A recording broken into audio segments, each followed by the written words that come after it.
March 20! Thank God! It's weekend! Happy Friday mga kapatid! Every Biyernes, abangan ang horoscope gabay ni Master Ascua dito po sa News 5. Simulan natin sa mga pinanganak ng Year of the Rat. Plan ahead para sa bakasyon. Siguro din na legit ang mga travel agency, mga booking na platform na gagamitin ha. White at 80 saman tayo. Hard work mo ay patok tapusin ang mga task ngayon para clear ang schedule. Gold that one. Kay Tiger naman ha, may family issue na pwedeng makaapekto sa relasyon. Makinig muna bago mag-react.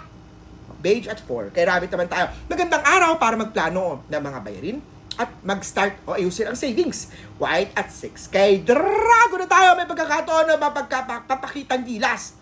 Huwag pabigla-bigla. Huwag magpadalos-dalos. Silver at 2. Kay Snake naman tayo, emosyonal ang araw. Huwag personalin ang bawat salita. Huwag pikon. Blue at 7. Kay Horse tayo, iwas tayo sa power struggle. Piliin ang professionalism. Green at 1. Kay Goat naman tayo, mas malinaw kung sino ang sincere. Trust, maniwala sa instinct mo sa kutob. Gray at 5. Kay Monkey naman tayo, iwas tayo sa over-exertion.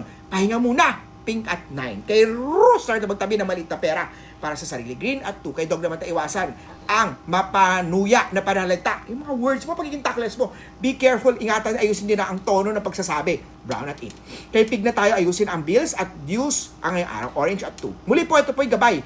Horoscope lamang ang pagiging hands-on mo. Dahil nasa iyong mga kamay nasa lalay ang inyong tagumpay. Mga kapatid, weekend na po. Spend time with your family, with your loved one. Maraming salamat mga kapatid sa mag-share, mag-comment, mag-like, mag-follow ng video na to. Meron po akong Facebook page po Master Hans Kua. Pwede kayo mag-PM sa Facebook page ko po para bumili ng mga lucky charm na kailangan nyo po. Ingat kayo online Maraming gumagamit ng pangalan ng picture ng video ni Master Hans Kua. Nagbebenta na kuno ng mga peking mga lucky charm. Kaya make sure na legit na Master Hans Kua page ang kausap nyo po. O personal na kayo pumunta sa store ko po dito po sa Cityland Shaw Tower along Shaw Boulevard, tapat ng St. Francis Church, Mandaluyong City. Monday to Saturday, 11 noon till 5 p.m. po. Cityland Shaw Tower.